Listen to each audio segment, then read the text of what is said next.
ਬਿਸਮਿल्लाहिर्रहमानिर्रहीम ਤੇ अस्सलाम वालेकुम। 8 ਨਵੰਬਰ ਪਾਕਿਸਤਾਨ ਦੇ ਵਿੱਚ ਹਫਤੇ ਦੀ ਸਵੇਰ ਤੇ ਅੱਜ ਦੇ ਪੰਜਾਬੀ ਵੀਲੌਗ 'ਚ ਚੜ੍ਹਦੇ ਤੇ ਲੈਂਦੇ ਪੰਜਾਬ ਦੇ ਸੱਜਣਾ ਤੇ ਮਿੱਤਰਾਂ, ਭੈਣਾਂ ਤੇ ਭਰਾਵਾਂ, ਮਾਵਾਂ ਤੇ ਬਜ਼ੁਰਗਾਂ ਨੂੰ ਜੀ ਆਇਆਂ। ਪਹਿਲਾਂ ਤੇ ਜ਼ਰਾ ਪੁੱਠੀ ਗਿਣਤੀ ਕਾਊਂਟਡਾਊਨ 21 ਦਿਨ 21 ਡੇਜ਼ ਰਹਿ ਗਏ ਨੇ ਫੀਲਡ ਮਾਰਸ਼ਲ ਆਸਿਮ ਮੁਨੀਰ ਦੀ ਦੂਜੀ ਰਿਟਾਇਰਮੈਂਟ ਤੇ ਮੁਲਕ 'ਚ ਨਵੇਂ ਆਰਮੀ ਚੀਫ ਦੇ ਆਉਣ 'ਚ। ਲੇਕਿਨ ਉਹਨਾਂ ਨੇ ਵੀ ਸਹੁੰ ਖਾਧੀ ਹੈ ਵੀ ਮੈਂ ਇਹ ਕੰਮ ਨਹੀਂ ਹੋਣ ਦੇਣਾ, ਮੈਂ ਇੱਥੇ ਹੀ ਰਹਿਣਾ, ਮੈਂ ਨਹੀਂ ਜਾਣਾ ਖੇੜਿਆਂ ਦੇ ਨਾਲ। ਮੈਨੂੰ ਭਾਵੇਂ ਰੀਅਪੁਆਇੰਟ ਕਰੋ, ਭਾਵੇਂ ਐਕਸਟੈਂਸ਼ਨ ਦਿਓ, ਭਾਵੇਂ ਜੋ ਕੁਝ ਮਰਜ਼ੀ ਦਿਓ, ਮੈਂ ਨਹੀਂ ਘਰ ਜਾਣਾ, ਮੈਂ ਇੱਥੇ ਹੀ ਰਹਿਣਾ। ਉਹਨਾਂ ਨੇ ਹੁਣ ਇਹ ਗੱਲ ਪੱਕੀ ਕਰ ਲਈ ਹੈ ਤੇ ਉਹ ਅਰਦਲੀ ਸਾਹਿਬ ਦੀ ਉਹਨਾਂ ਡਿਊਟੀ ਲਾਈ ਹੈ। ਅਰਦਲੀ ਸਾਹਿਬ ਤੁਹਾਨੂੰ ਪਤਾ ਮਾਲਿਸ਼ ਮੂਲਿਸ਼ ਕਰਾਉਣ ਗਏ ਨੇ ਉੱਥੇ ਅਜ਼ਰਬਾਈਜਾਨ ਉਹਦੀ ਲੱਕ 'ਚ, ਤੁਹਾਨੂੰ ਪਤਾ ਚੁੱਕ ਛੁੱਕ ਪਈ ਰਹਿੰਦੀ ਹੈ, ਉਹ ਚੁੱਕ ਕਢਵਾਉਣ ਗਏ ਨੇ ਉੱਥੇ। ਤੇ ਲੇਕਿਨ ਜਾਂਦੇ ਜਾਂਦੇ ਇਸਾਕਡਾਰ ਸਾਹਿਬ ਨੂੰ ਕਹਿ ਗਏ ਨੇ ਵੀ ਤੂੰ ਇੱਥੇ ਤਿਆਰ ਰੱਖਣਾ, ਲੈਪਟਾਪ ਖੋਲ੍ਹ ਕੇ ਰੱਖਣਾ, ਤਿਆਰ ਰੱਖਣਾ ਕੰਮ। ਕਿਸੇ ਵੇਲੇ ਵੀ ਕਬੀਨਾ ਦੀ ਮੀਟਿੰਗ ਜਿਹੜੀ ਉਹ ਕਾਲ ਕਰਨੀ ਪੈ ਸਕਦੀ ਹੈ ਤੇ ਮੈਂ ਬਾਕੂ ਤੋਂ ਆਨਲਾਈਨ ਹੀ ਬਹਿ ਜਾਵਾਂਗਾ ਮੀਟਿੰਗ ਦੇ ਵਿੱਚ ਤੇ ਆਪਾਂ ਅਪਰੂਵਲ ਦੇ ਦੇਣੀ ਹੈ। ਮਤਲਬ ਦਸਤੀ ਇਹ ਨਾ ਹੋਵੇ ਕਿ ਮੇਰੀ ਵਜ੍ਹਾ ਤੋਂ ਕੰਮ ਰਹਿ ਜਾਏ। ਮੇਰਾ ਉੱਥੇ ਜਾਣਾ ਜ਼ਰੂਰੀ ਹੈ, ਮੈਂ ਚੁੱਕ ਕਢਵਾਉਣੀ ਹੈ, ਮਤਲਬ ਕਿ ਮੈਂ ਮਾਲਿਸ਼ ਕਰਵਾਉਣੀ ਲੱਕ ਦੀ। ਤੇ ਉੱਥੇ ਉਹ ਜਾਂ ਪਤਾ ਨਹੀਂ ਕੋਈ ਲੱਕ ਦੀ, ਮੇਰਾ ਮਤਲਬ ਕੋਈ ਡਾਕਟਰ ਸਾਹਿਬ ਜਾਂ ਸਾਹਿਬਾ ਵੀ ਉੱਥੇ ਹੋ ਸਕਦੇ ਨੇ ਜਿਹਨਾਂ ਨੂੰ ਚੈੱਕ ਕਰਵਾਉਣਾ ਹੋਵੇ। ਤੇ ਉੱਥੇ ਕਲੀਨਿਕ ਜਿਹੜੇ ਨੇ ਉਹਨਾਂ ਦੇ ਵਿੱਚ ਕੈਮਰੇ ਸ਼ੈਮਰੇ ਵੀ ਨਹੀਂ ਲੱਗੇ ਤੇ ਇਹ ਵੀ ਫਾਇਦਾ ਹੈ। ਉਹਨਾਂ ਆਖਿਆ ਵੀ ਮੈਂ ਉੱਥੇ ਚੱਲਣਾ, ਤੂੰ ਪਿੱਛੋਂ ਮੇਰਾ ਵੀਰ ਜਿਹੜਾ ਨਾ ਕੰਪਿਊਟਰ ਦੇ ਉੱਤੇ ਹੀ ਬਹਿਣਾ। ਜਿਵੇਂ ਟਰੈਕਟਰ 'ਤੇ ਨਹੀਂ ਬੰਦੇ ਨੂੰ ਬਾਹ ਜਾਂਦੇ ਵੀ ਤੂੰ ਇੱਥੇ ਹੀ ਬਹਿਣਾ, ਤੂੰ ਨਹੀਂ ਹਿੱਲਣਾ ਇੱਥੋਂ। ਉਹਨਾਂ ਆਖਿਆ ਵੀ ਤੂੰ ਕੰਪਿਊਟਰ 'ਤੇ ਹੀ ਬਹਿਣਾ, ਤੂੰ ਇੱਥੋਂ ਨਹੀਂ ਹਿੱਲਣਾ। ਜਿਸ ਵੇਲੇ ਫੀਲਡ ਮਾਰਸ਼ਲ ਸਾਹਿਬ ਕਹਿਣ ਵੀ ਪਾਸ ਕਰ ਦਿਓ ਤੇ ਤੂੰ ਮੈਨੂੰ ਟੱਲੀ ਮਾਰਨੀ ਹੈ, ਮੈਂ ਆ ਜਾਣਾ ਆਨਲਾਈਨ ਤੇ ਬਹਿ ਕੇ ਅਸੀਂ ਉਸ ਵੇਲੇ ਕਬੀਨਾ ਦੇ ਵਿੱਚ ਅਪਰੂਵਲ ਕਰ ਦੇਣੀ। ਲਓ ਜੀ ਦੱਸੋ, ਕਬੀਨਾ ਜਿਹੜੀ ਹੈ ਉਹਨੂੰ ਵੀ ਗਰਲਫ੍ਰੈਂਡ ਹੀ ਬਣਾ ਲਿਆ, ਮਤਲਬ ਕਿ ਵੀਡੀਓ ਚੈਟ ਹੋਏਗੀ ਤੇ ਗੱਲ ਮੁੱਕ ਜਾਏਗੀ। ਅੱਛਾ, ਹੁਣ ਪਾਕਿਸਤਾਨ ਦਾ ਜਿਹੜਾ ਕਾਨੂੰਨ ਹੈ ਨਾ, ਉਹ ਕਹਿੰਦਾ ਹੈ ਕਿ ਅਗਰ ਮੁਲਕ ਤੋਂ ਬਾਹਰੋਂ ਬਹਿ ਕੇ ਤੁਸੀਂ ਕੋਈ ਡਾਕੂਮੈਂਟ ਸਾਈਨ ਕਰਨਾ ਹੈ ਨਾ, ਕੋਈ ਕਾਗਜ਼ ਸਾਈਨ ਕਰਨਾ ਹੈ, ਤੁਸੀਂ ਕਦੇ ਕੀਤਾ ਹੋਏਗਾ ਕੋਈ ਪ੍ਰੋਪਰਟੀ ਦਾ ਕੋਈ ਵੀ, ਤੇ ਤੁਹਾਨੂੰ ਪਹਿਲਾਂ ਉਹ ਕਾਗਜ਼ ਜਾ ਕੇ ਅੰਬੈਸੀ ਦੇ ਸਾਹਮਣੇ, ਅਫਸਰ ਦੇ ਸਾਹਮਣੇ ਸਾਈਨ ਕਰਨੇ ਪੈਂਦੇ ਨੇ। ਫਿਰ ਉਹ ਅਫਸਰ ਆਪਣੀ ਮੋਹਰ ਲਾਉਂਦਾ, ਫਿਰ ਉਸ ਕਾਗਜ਼ ਨੂੰ ਉਹ ਪਾਕਿਸਤਾਨ ਦੇ ਫੋਰਨ ਆਫਿਸ ਨੂੰ ਘੱਲਦਾ, ਉੱਥੇ ਫੋਰਨ ਆਫਿਸ ਉਹਨੂੰ ਅਟੈਸਟ ਕਰਦਾ ਤੇ ਫਿਰ ਉਹ ਪਾਕਿਸਤਾਨ 'ਚ ਅਦਾਲਤ ਦੇ ਵਿੱਚ ਜਾਂ ਦਫ਼ਤਰ ਦੇ ਵਿੱਚ ਕਿਸੇ 'ਚ ਵੀ ਉਹ ਕਾਬਲੇ ਕਬੂਲ ਸਮਝਿਆ ਜਾਂਦਾ ਹੈ। ਇਹ ਨਹੀਂ ਹੈ ਕਿ ਤੁਸੀਂ ਇੱਥੇ ਅਮਰੀਕਾ, UK ਕਿਤੇ ਵੀ ਕੋਈ ਕਾਗਜ਼ ਦਸਤਖਤ ਕਰੋ ਤੇ ਉਹਨੂੰ DHL ਜਾਂ ਕਿਸੇ ਵੀ ਡਾਕ ਦੇ ਜ਼ਰੀਏ ਘੱਲ ਦਿਓ ਤੇ ਉੱਥੇ ਉਹ ਅਪਰੂਵ ਹੋ ਜਾਏਗਾ। ਨਾ, ਉਹ ਆਉਂਦੇ ਨੇ ਅੰਬੈਸੀ ਜਾਓ, ਉਹਨਾਂ ਦੇ ਸਾਹਮਣੇ ਦਸਤਖਤ ਕਰੋ, ਅੰਬੈਸੀ ਦੇ ਅਫਸਰ ਦੇ ਸਾਹਮਣੇ, ਫਿਰ ਉਹਨੂੰ ਅਟੈਸਟ ਕਰਕੇ ਆਪੇ ਹੀ ਭੇਜੇਗਾ ਸਾਨੂੰ ਤੇ ਅਸੀਂ ਉਹਨੂੰ ਮੰਨਾਂਗੇ। ਜਿਹੜਾ ਤੁਸੀਂ ਕਾਗਜ਼ ਭੇਜੋਗੇ ਉਹਨੂੰ ਅਸੀਂ ਨਹੀਂ ਮੰਨਾਂਗੇ।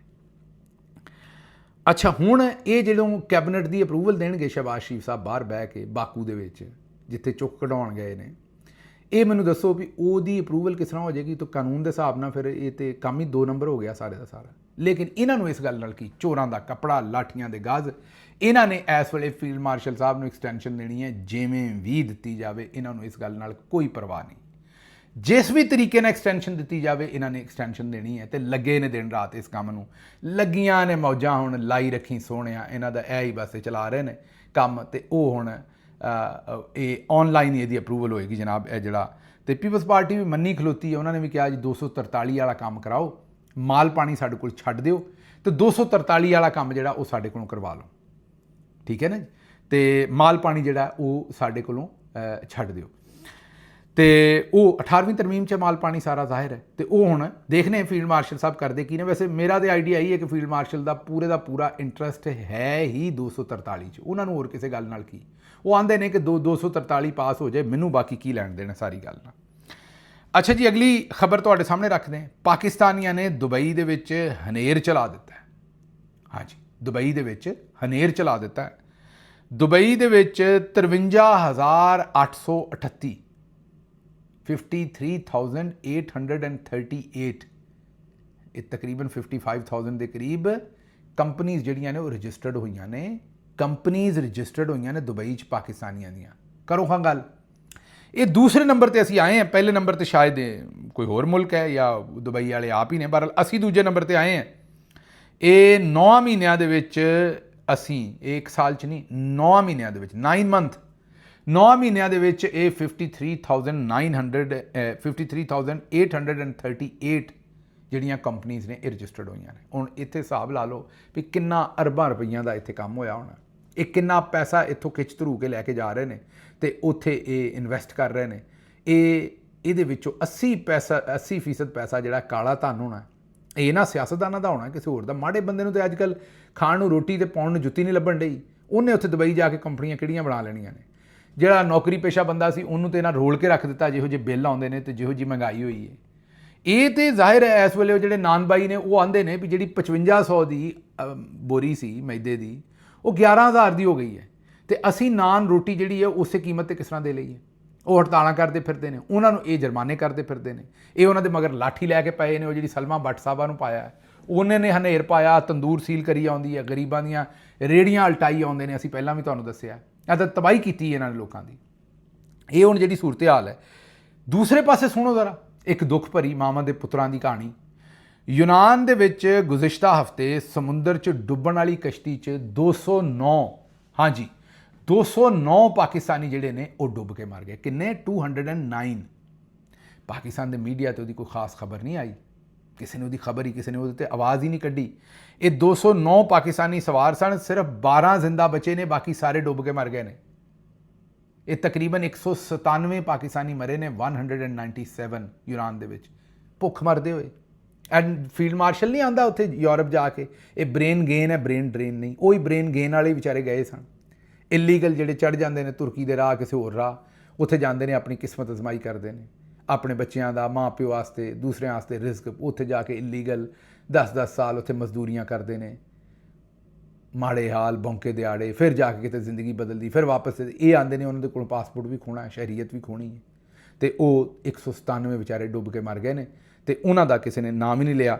ਬਹਰਹਾਲ ਇਹ ਤੁਸੀਂ ਇਹ ਵੇਖ ਲਓ ਵੀ ਏਡੇ ਏਡੇ ਵੱਡੇ ਸਾਨਹੇ ਹੋ ਰਹੇ ਨੇ ਤੇ ਕੋਈ ਨਾਂ ਤੱਕ ਉਹਨਾਂ ਦਾ ਜਿਹੜਾ ਉਹ ਨਹੀਂ ਲੈ ਰਿਹਾ। ਅੱਗੇ ਸੁਣ ਲਓ ਜੀ।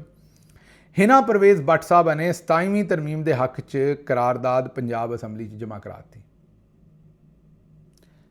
ਮੇਰੀ ਸਮਝ ਤੋਂ ਬਾਹਰ ਹੈ ਵੀ ਇਹ ਸਾਡੀ ਜਿਹੜੀ ਬੀਬੀ ਹਿਨਾ ਹੈ ਇਹ ਕਰਦੀ ਕੀ ਫਿਰਦੀ ਹੈ। ਮਤਲਬ ਇਹਨੂੰ ਜਾਂ ਤਾਂ ਕਿਸੇ ਕੰਮੇ ਲਾ ਦੇਣੇ ਨੂਨ ਲੀਗ ਵਾਲੇ। ਇਹ ਵਿਹਲੀ ਜਿਹੜੀ ਹੈ ਵਿਚਾਰੀ ਕਦੀ ਕੋਈ ਉਲਟਾ ਕੰਮ ਕਰਦੀ ਹੈ, ਜਿਹੜੀ ਕਿਸੇ ਦੀ ਬੱਚੀ ਦੀ ਇੱਜ਼ਤ ਲੁੱਟ ਜਾਂਦੀ ਹੈ ਉੱਥੇ ਜਾ ਕੇ ਵੀਡੀਓ ਰਿਕਾਰਡ ਕਰਦੀ ਹੈ, ਉਹਨਾਂ ਨੂੰ ਜੱਫੀਆਂ ਪਾ ਪਾ। ਜਿਹਨੂੰ ਨਹੀਂ ਵੀ ਪਤਾ ਹੁੰਦਾ ਕਿ ਉਹਨਾਂ ਦੀ ਬੱਚੀ ਨਾਲ ਇਹ ਕੰਮ ਹੋਇਆ, ਵਿਕਟਮ ਨੂੰ ਪੂਰੇ ਮੀਡੀਆ ਤੇ ਲੈ ਆਉਂਦੀ ਹੈ ਸਿਰਫ ਆਪਣੇ ਨੰਬਰ ਬਣਾਉਣ ਵਾਸਤੇ ਵੀ ਮੈਂ ਉੱਥੇ ਗਈ ਹਾਂ ਤੇ ਮੈਂ ਵੀਡੀਓ ਬਣਾਈ ਹੈ, ਤੇ ਉਹ ਜਾ ਕੇ ਪੂਰੀ ਦੁਨੀਆ ਨੂੰ ਨਸ਼ਰ ਕਰ ਦਿੰਦੀ ਹੈ। ਮੈਂ ਹੁਣ ਚਲੋ ਥੋੜ੍ਹੀ ਜਿਹੀ ਮੈਂ ਤੈਨੂੰ ਅਕਲ ਦੀ ਗੱਲ ਦੱਸ ਦਿੰਦਾ ਬਾਜੀ, ਕਿਸੇ ਸਹਾਫੀ ਨੂੰ ਕੋਈ ਲੈ ਜਾਇਆ ਕਰ ਨਾਲ, ਉਹ ਖਬਰ ਦੇ ਦੇ, ਵੀਡੀਓ ਨਾ ਲਾਵੇ, ਖਬਰ ਦੇ ਦੇ ਕਿ ਫਲਾਣੇ ਜਗ੍ਹਾ 'ਤੇ ਗਈ ਹੈ ਬਾਜੀ ਹਿਨਾ, ਤੇ ਉੱਥੇ ਜਾ ਕੇ ਉਹਨੇ ਉਹ ਬਕਾਇਦਾ ਜਿਹੜੀ ਬੱਚੀ ਦੀ ਮਾਂ ਹੁੰਦੀ ਹੈ ਕੋਈ, ਉਹਨਾਂ ਦੇ ਨਾਲ ਗੱਲਾਂ ਕਰਦੀ ਹੋਈ ਵੀਡੀਓ ਬਣਾਉਂਦੀ ਹੈ। ਸਿਰਫ ਮਤਲਬ ਇਹ ਜਿਸ ਤਰ੍ਹਾਂ ਬਾਜੀ ਨੂੰ ਪ੍ਰੋਜੈਕਸ਼ਨ ਦੀ ਲੋੜ ਹੈ ਟਿਕਟੌਕ ਦੀ, ਇਹਨਾਂ ਨੂੰ ਵੀ ਪ੍ਰੋਜੈਕਸ਼ਨ ਦੀ ਲੋੜ ਹੈ, ਤੇ ਕੰਮ ਇਹ ਕਿੱਥੋਂ ਦਾ ਕਿੱਥੇ ਲੈ ਗਏ ਨੇ ਮੇਰੀ ਸਮਝ ਤੋਂ ਬਾਹਰ ਹੈ। ਹੁਣ ਬਈ ਪੰਜਾਬ ਅਸੈਂਬਲੀ ਦੇ ਨਾਲ ਕੀ ਲੈਣ ਦੇਣਾ? 27ਵੀਂ ਤਰਮੀਮ ਉੱਥੇ ਤੁਹਾਡੀ ਹਕੂਮਤ ਹੈ ਉੱਤੇ, ਜਾਂ ਤਾਂ ਹੋਏ ਨਾ ਕਿਸੇ ਹੋਰ ਦੀ ਹਕੂਮਤ ਹੋਵੇ, ਤੇ ਚਲੋ ਤੁਸੀਂ ਕੋਈ ਇਤਜਾਜ ਕਰ ਰਹੇ ਹੋ, ਤੁਹਾਡੀ ਉੱਤੇ ਹਕੂਮਤ ਹੈ, ਤੁਹਾਡੀ ਥੱਲੇ ਹਕੂਮਤ ਹੈ ਫਾਰਮ 47 ਦੀ, ਤੇ ਤੂੰ ਬੀਬੀ ਕਾਹਦੀ ਇਹ ਜਮ੍ਹਾਂ ਕਰਵਾਈ ਫਿਰਦੀ ਹੈ ਉੱਥੇ ਕਰਾਰਦਾਦ। ਲੇਕਿਨ ਕੋਈ ਅਕਲ ਦੇਣ ਵਾਲਾ, ਕੋਈ ਪੁੱਛਣ ਵਾਲਾ ਹੋਵੇ। ਬਸ ਹਰ ਬੰਦਾ ਕੋਸ਼ਿਸ਼ ਕਰਦਾ ਕਿ ਬੂਟ ਪਾਲਿਸ਼ ਕਰਨ ਤੋਂ ਮੈਂ ਗਾਹ ਨਿਕਲ ਜਾ। ਅੱਛਾ ਜੀ, ਮੋਹਸਨ ਨਕਵੀ ਸਾਹਿਬ ਜਿਹੜੇ ਨੇ ਉਹ ਦੁਬਈ ਜਾ ਰਹੇ ਨੇ। ਸ਼ਹਬਾਜ਼ ਸ਼ਰੀਫ ਸਾਹਿਬ ਆਜ਼ਰਬਾਈਜਾਨ ਚੁੱਕ ਕਢਵਾਉਣ ਗਏ ਨੇ, ਤੁਹਾਨੂੰ ਦੱਸ ਹੀ ਦਿੱਤਾ ਅਸੀਂ, ਮਾਲਿਸ਼ ਕਰਾਉਣ ਗਏ ਨੇ ਉੱਥੇ। ਬਹੁਤ ਜਾਂਦੇ ਨੇ, ਹਰ ਮਹੀਨੇ ਜਾਂਦੇ ਨੇ, ਮਾਲਿਸ਼ ਉੱਥੋਂ ਕਰਵਾਉਂਦੇ ਨੇ। ਉਸ ਤੋਂ ਬਾਅਦ ਮਰੀਮ ਨਵਾਜ਼ ਸਾਹਿਬਾ ਪਹਿਲਾਂ ਲੰਦਨ ਪਹੁੰਚੀਆਂ ਨੇ, ਉੱਥੇ ਉਹਨਾਂ ਨੇ ਆਪਣੇ ਕੋਟ ਸ਼ੋਟ ਪਾ ਕੇ ਲੋਕਾਂ ਨੂੰ ਵਿਖਾਏ ਨੇ ਕੱਪੜੇ ਲੰਦਨ ਦੇ ਜਿਹੜੇ ਨੇ। ਹੁਣ ਉਹ ਜਦੋਂ ਅਸੀਂ ਗੱਲ ਕਰ ਰਹੇ ਹਾਂ ਤਾਂ ਨਿਊਯਾਰਕ ਪਹੁੰਚ ਗਈਆਂ ਨੇ ਜਾਂ ਪਹੁੰਚ ਰਹੀਆਂ ਨੇ। ਅੱਜ ਸ਼ਾਮੀ ਕੱਲ ਕਹਿ ਰਹੇ ਹਾਂ, ਅੱਜ 8 ਨਵੰਬਰ ਨੂੰ ਨਿਊਯਾਰਕ ਦੇ ਵਕਤ 6 ਵਜੇ ਸ਼ਾਮੀ ਉਹ ਉੱਥੇ ਅਪੀਅਰ ਹੋ ਰਹੀਆਂ ਨੇ ਕੌਂਸਲੇਟ ਜਨਰਲ ਪਾਕਿਸਤਾਨ ਨਿਊਯਾਰਕ ਦੇ ਵਿੱਚ, ਤੇ ਉੱਥੇ ਉਹਨਾਂ ਕਿਸੇ ਤਕਰੀਬ ਦੇ ਨਾਲ ਖਿਤਾਬ ਵਗੈਰਾ ਕਰਨਾ। ਤੇ ਇਸ ਤੋਂ ਬਾਅਦ ਉਹਨਾਂ ਨੇ ਬ੍ਰਾਜ਼ੀਲ ਜਾਣਾ।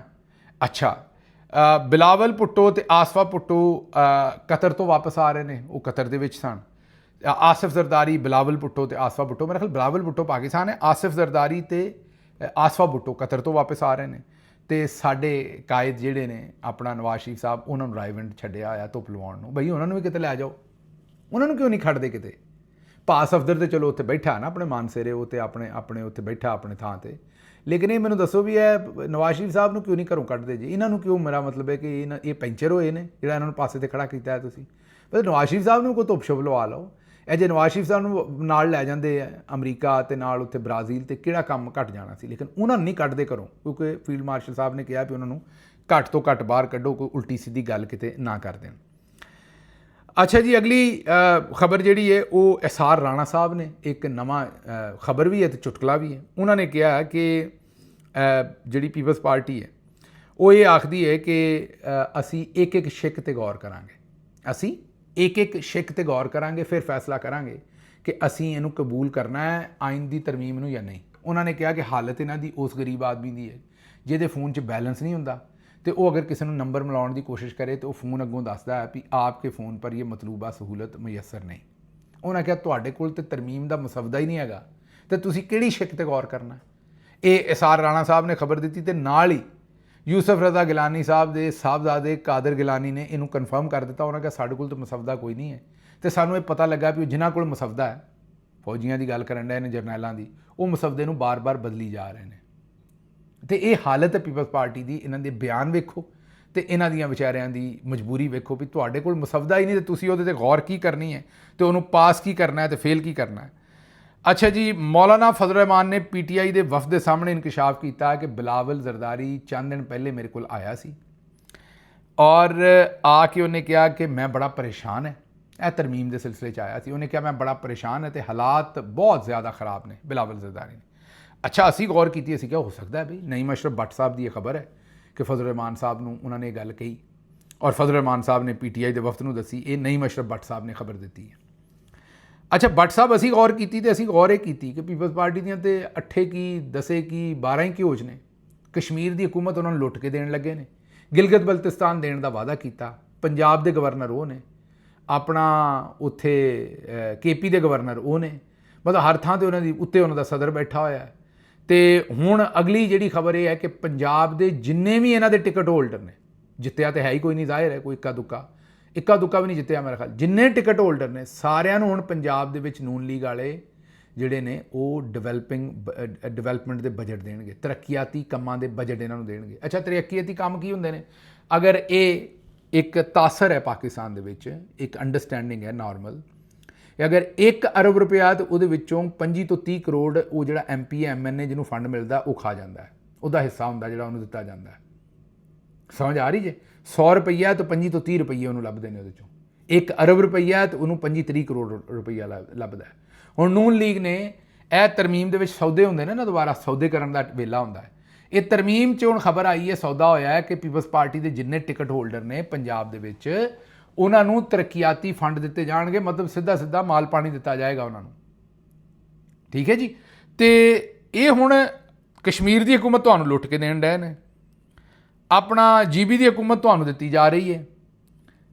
ਹੁਣ ਸਾਨੂੰ ਇਹ ਸਮਝ ਨਹੀਂ ਵੀ ਤੁਹਾਨੂੰ ਹਾਲਾਤ ਕਿਹੜੇ ਖ਼ਰਾਬ ਨੇ, ਪਰੇਸ਼ਾਨੀ ਕੀ ਹੈ। ਕਿਤੇ ਇਹ ਪਰੇਸ਼ਾਨੀ ਤਾਂ ਨਹੀਂ ਵੀ ਅੱਗੋਂ ਠੰਡ ਬਹੁਤੀ ਆਉਣ ਡਈ ਹੈ, ਕਸ਼ਮੀਰ ਤੇ ਗਿਲਗਿਤ ਬਲਤਿਸਤਾਨ 'ਚ ਠੰਡ ਹੋਣੀ ਹੈ, ਤੁਹਾਨੂੰ ਠੰਡ ਦੇ ਵਿੱਚ ਹਕੂਮਤ ਚਲਾਉਣੀ ਪੈਣੀ, ਕਿਤੇ ਇਹ ਪਰੇਸ਼ਾਨੀ ਤਾਂ ਨਹੀਂ? ਉਹ ਖੁਦਾ ਦਾ ਖੌਫ ਕਰੋ ਬਿਲਾਵਲ ਸਾਹਿਬ। ਪਹਿਲਾਂ ਵੀ ਤੁਸੀਂ 26ਵੀਂ ਤਰਮੀਮ ਵੀ ਤੁਸੀਂ ਕਰਵਾਈ ਹੈ, ਗੰਦ ਸਾਰਾ ਤੁਸੀਂ ਕਰਵਾਇਆ, ਹੁਣ ਵੀ ਤੁਸੀਂ ਅੱਗੇ ਅਗਲਵਾਂਢੀ ਇਲਾਕੇ ਤੇ ਕਰਵਾ ਰਹੇ ਹੋ ਤੇ ਬਿਆਨ ਛੱਡ ਦਿਓ ਵੀ ਮੈਂ ਬੜਾ ਪਰੇਸ਼ਾਨ ਹੈ, ਹਾਲਾਤ ਖ਼ਰਾਬ ਨੇ। ਇਹ ਹਾਲਾਤ ਵੀ ਤੁਹਾਡੇ ਹੀ ਖ਼ਰਾਬ ਕੀਤੇ ਹੋਏ ਨੇ, ਕਿਸੇ ਹੋਰ ਦੇ ਖ਼ਰਾਬ ਇਹ ਕੀਤੇ ਹੋਏ ਨਹੀਂ ਹੈਗੇ। ਅੱਛਾ ਜੀ, ਅਗਲੀ ਖਬਰ ਜਿਹੜੀ ਹੈ ਉਹ ਤੁਹਾਡੇ ਸਾਹਮਣੇ ਰੱਖਣੀ ਹੈ, ਉਹ ਜ਼ਰਾ ਹੈ ਸ਼ਰਮੀਲਾ ਫਾਰੂਕੀ ਸਾਹਿਬਾ। ਹਾਂਜੀ, ਸ਼ਰਮੀਲਾ ਫਾਰੂਕੀ ਸਾਹਿਬਾ ਨੂੰ ਜ਼ਰਾ ਵੇਖ ਲਓ। ਇਹ ਕਿਤੇ ਗਈਆਂ ਨੇ, ਇਹਨਾਂ ਨੇ ਕਿਤੋਂ ਜਾ ਕੇ ਕੋਈ ਮੇਕਅਪ ਸ਼ੇਕਅਪ ਕਰਵਾਇਆ ਤੇ ਇਹ ਮੇਕਅਪ ਕਰਵਾਇਆ ਇਹਨਾਂ ਨੇ ਉਹ ਹੈਲੋਇਨ ਵਗੈਰਾ ਦੇ ਵਿੱਚ ਇਹਨਾਂ ਨੇ ਆਪਣੇ ਆਪ ਨੂੰ ਡਰਾਉਣ ਵਾਸਤੇ ਮੇਕਅਪ ਕਰਵਾਇਆ ਵੀ ਮੈਨੂੰ ਵੇਖ ਕੇ ਲੋਕੀ ਡਰਨ।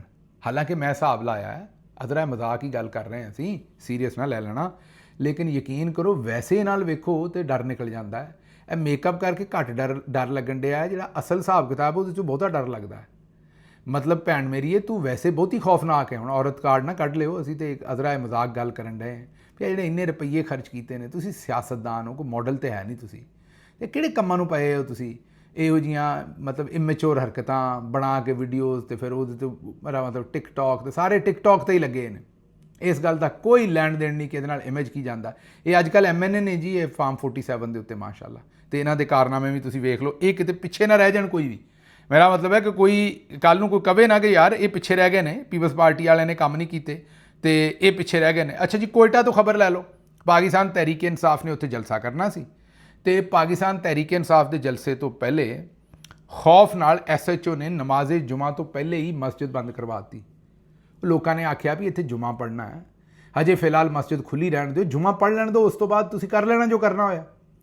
ਉਹਨਾਂ ਨੇ ਨਮਾਜ਼ ਜੁਮਾ ਤੋਂ ਪਹਿਲਾਂ ਹੀ ਮਸਜਿਦ ਬੰਦ ਕਰਵਾ ਦਿੱਤੀ। ਉਹਨਾਂ ਕਹਿੰਦੇ ਨਹੀਂ, ਇਹ ਨਹੀਂ ਹੋ ਸਕਦਾ। ਹੁਣ ਤੁਸੀਂ ਜਨਾਬ ਵਾਲਾ ਜਿਹੜਾ ਇੱਥੇ ਬੰਦੇ ਇਕੱਠੇ ਹੋ ਗਏ ਤੇ ਇੱਥੇ ਜਲਸਾ ਕਿਤੇ ਮੇਰਾ ਮਤਲਬ ਹੈ ਕਿ ਇਸ ਪਾਸੇ ਨਾ ਤੁਰ ਪਏ ਕੋਈ ਹੜਤਾਲ ਛੜਤਾਲ ਵਾਲੇ ਪਾਸੇ ਨੂੰ, ਤੇ ਸਾਡੇ ਲਈ ਮਸਲਾ ਜਿਹੜਾ ਉਹ ਖਰਾਬ ਹੋ ਜਾਏਗਾ। ਅੱਛਾ ਜੀ, ਅਗਲੀ ਖਬਰ ਜਿਹੜੀ ਤੁਹਾਨੂੰ ਦੇਣੀ, ਫਿਰੋਜ਼ਵਾਲਾ ਦੇ ਵਿੱਚ 25 ਸਾਲਾ ਪੁਲਿਸ ਕਾਂਸਟੇਬਲ ਨੇ ਆਪਣੇ ਆਪ ਨੂੰ ਗੋਲੀ ਮਾਰ ਕੇ ਆਪਣੇ ਆਪ ਨੂੰ ਖਤਮ ਕਰ ਲਿਆ। ਅੱਛਾ, ਹੁਣ ਕਈ ਬੰਦੇ ਕਲੇਮ ਕਰਦੇ ਨੇ, ਕਈ ਆਂਦੇ ਨੇ ਨਹੀਂ ਇੰਜ ਨਹੀਂ ਹੈ, ਪਰ ਕਈ ਬੰਦੇ ਕਲੇਮ ਕਰਦੇ ਨੇ ਵੀ ਇਹ ਜਿਹੜਾ 25 ਸਾਲ ਦਾ ਜਵਾਨ ਸੀ ਫਿਰੋਜ਼ਵਾਲੇ ਦਾ, ਇਹਨੇ ਉੱਥੇ ਮਰੀਦਕੇ ਦੇ ਵਿੱਚ ਵੀ ਡਿਊਟੀ ਕੀਤੀ ਸੀ। ਹੁਣ ਪਤਾ ਨਹੀਂ ਇਹ ਗੱਲ ਸੱਚੀ ਹੈ ਜਾਂ ਝੂਠ ਹੈ, ਲੇਕਿਨ ਕੁਝ ਬੰਦੇ ਇਹਨੂੰ ਕਲੇਮ ਕਰਦੇ ਨੇ ਇਸ ਗੱਲ ਨੂੰ। ਲੇਕਿਨ ਇਹਦੇ 'ਚ ਤਾਂ ਕੋਈ ਸ਼ੱਕ ਨਹੀਂ, ਆਏ ਦਿਨ ਤੁਸੀਂ ਉੱਥੇ ਅਦੀਲ ਅਕਬਰ ਸਾਹਿਬ ਦਾ ਵੀ ਤੁਸੀਂ ਵਾਕਿਆ ਇਸਲਾਮਾਬਾਦ ਦੇ ਵਿੱਚ ਸੁਣ ਹੀ ਲਿਆ। ਹੁਣ ਇਹ ਵੀ ਆਏ ਦਿਨ ਪੁਲਿਸ ਵਾਲੇ ਇਹੋ ਜਿਹੇ ਵਾਕਿਆਤ ਹੋਣ ਡਏ ਨੇ, ਔਰ ਸ਼ਾਇਦ ਉਹਦੀ ਵਜੂਹਾਤ ਵੀ ਇਹੀ ਨੇ ਕਿ ਪੁਲਿਸ ਵਾਲਿਆਂ ਦੇ ਕੋਲੋਂ ਜਿਹੜੇ ਕੰਮ ਕਰਵਾਏ ਜਾ ਰਹੇ ਨੇ ਉਹ ਹੈ ਹੀ ਇਹੋ ਜਿਹੇ ਨੇ ਕਿ ਉਹ ਵੀ ਇਸ ਵੇਲੇ ਬਹੁਤ ਜ਼ਿਆਦਾ ਦਬਾਅ ਦੇ ਵਿੱਚ ਨੇ। ਹੋਰ ਅਸੀਂ ਕੀ ਕਹਿ ਸਕਦੇ ਹਾਂ। ਅੱਛਾ, ਅਗਲੀ ਖਬਰ ਲੈ ਲਓ ਜੀ। ਸੁਪਰੀਮ ਕੋਰਟ ਆਫ ਪਾਕਿਸਤਾਨ ਨੇ ਇੱਕ ਨਵਾਂ ਨੋਟੀਫਿਕੇਸ਼ਨ ਕੀਤਾ। ਅਗਰ ਸੁਣੋ ਸੁਪਰੀਮ ਕੋਰਟ ਆਫ ਪਾਕਿਸਤਾਨ ਦੇ ਕੰਮ, ਉਹਨਾਂ ਨੇ ਇਹ ਕਿਹਾ ਹੈ ਕਿ ਜਿਹੜੇ ਸੁਪਰੀਮ ਕੋਰਟ ਦੇ ਵਿੱਚ ਕੰਮ ਕਰਦੇ ਨੇ ਨਾ ਵਰਕਰ ਇੰਪਲੋਈ, ਉੱਥੇ ਮੁਲਾਜ਼ਮੀਨ ਜਿਹੜੇ, ਉਹਨਾਂ ਨੂੰ ਕੋਈ ਬਾਹਰੋਂ ਮਿਲ ਨਹੀਂ ਆ ਸਕਦਾ। ਲੈ ਦੱਸੋ ਜੀ, ਕਿਆ ਕਮਾਲ ਨਹੀਂ ਹੋ ਗਿਆ। ਉਹ ਦਫ਼ਤਰ ਦੇ ਵਿੱਚ ਉਹਨਾਂ ਨੂੰ ਬਾਹਰੋਂ ਕੋਈ ਮਿਲ ਨਹੀਂ ਆ ਸਕਦਾ, ਤੇ ਜੇ ਕਿਸੇ ਨੇ ਮਿਲਣ ਆਉਣਾ ਹੈ ਤੇ 5 ਮਿੰਟ ਲਈ ਸਿਰਫ ਮਿਲ ਸਕਦਾ। ਉਹਦੇ ਵਾਸਤੇ ਅਲੱਗ ਇੱਕ ਦਫ਼ਤਰ ਬਣਾ ਦਿੱਤਾ, ਉੱਥੇ ਆ ਕੇ ਇੰਦਰਾਜ ਹੋਏਗਾ ਔਰ ਉਹ ਇੰਪਲੋਈ ਆ ਕੇ 5 ਮਿੰਟ ਲਈ ਉੱਥੇ ਦਫ਼ਤਰ ਮਿਲ ਜਾਏਗਾ। ਇਹ ਜ਼ਾਹਿਰ ਹੈ ਉਹਨਾਂ ਨੇ ਕੰਮ ਤੇ ਇਸ ਲਈ ਕੀਤਾ ਵੀ ਉਹ ਪੈਸੇ ਮਾਲ ਪਾਣੀ ਵੀ ਫੜਦੇ ਨੇ ਬੰਦੇ, ਤੇ ਬਾਹਰੋਂ ਜਿਨ੍ਹਾਂ ਨੇ ਕੋਈ ਕੇਸ ਲਵਾਉਣਾ ਹੁੰਦਾ, ਫੈਸਲੇ ਦੀ ਕਾਪੀ ਲੈਣੀ ਹੁੰਦੀ, ਉਹ ਤੁਰੇ ਰਹਿੰਦੇ ਨੇ। ਜਿਹੜੇ ਬੰਦੇ ਅੰਦਰ ਲੱਗੇ ਨੇ ਉਹ ਆਪਣਾ ਮਾਲ ਪਾਣੀ ਸਿੱਧਾ ਉਹਨਾਂ ਨੇ ਕੀਤਾ ਹੁੰਦਾ, ਤੇ ਉੱਥੇ ਦੇ ਮਾਰ 4:30 ਸਾਰਾ ਦਿਨ ਲਾਈਨਾਂ ਲੱਗੀਆਂ ਨੇ। ਲੇਕਿਨ ਹੁਣ ਮੈਨੂੰ ਇੱਕ ਗੱਲ ਦੱਸੋ ਕਿ ਇਹ ਸੁਪਰੀਮ ਕੋਰਟ ਦੇ ਮੁਲਾਜ਼ਮੀਨ ਕੋਈ ਅਨੋਖਾ ਇਹ ਕੰਮ ਕਰਨ ਡਏ ਨੇ? ਇੱਥੇ ਤੁਹਾਡੀਆਂ ਇੰਟੈਲੀਜੈਂਸ ਏਜੰਸੀਆਂ ਤੋਂ ਲੈ ਕੇ ਤੇ ਹਰ ਬੰਦਾ ਮਾਲ ਬਣਾਉਣ ਡਿਆ, ਇਕੱਠਾ ਕਰਨ ਡਿਆ। ਬਾਜੀ ਦੇ ਦਫ਼ਤਰ ਦੇ ਆਲੇ ਦੁਆਲੇ ਵੇਖ ਲਓ ਤੇ ਉੱਥੇ ਕੋਈ ਸ਼ਾਇਦ ਛੱਡਣ ਨਹੀਂ ਡਿਆ ਕੋਈ ਬੰਦਾ। ਤੇ ਇਹ ਇਕੱਲੇ ਜਿਹੜੇ ਮੁਲਾਜ਼ਮੀਨ ਨੇ ਆਪਣੇ ਸੁਪਰੀਮ ਕੋਰਟ ਦੇ, ਸਿਰਫ ਉਹਨਾਂ ਨੂੰ ਹੀ ਤੁਸੀਂ ਠੋਕਣਾ? ਕੋਈ ਥੋੜ੍ਹਾ ਜਿਹਾ ਖੁਦਾ ਦਾ ਖੌਫ ਕਰ ਲਓ ਕਿ ਸਿਰਫ ਮੁਲਾਜ਼ਮੀਨ ਦੇ ਨਾਲ ਹੀ ਇਹ ਕੰਮ ਕਰਨਾ, ਬਾਕੀ ਤੁਸੀਂ ਆਪ ਸਿਆਣੇ ਜੇ। ਮੈਨੂੰ ਇੱਥੋਂ ਇਜਾਜ਼ਤ ਦਿਓ ਤੇ ਰੱਬ ਰੱਖ।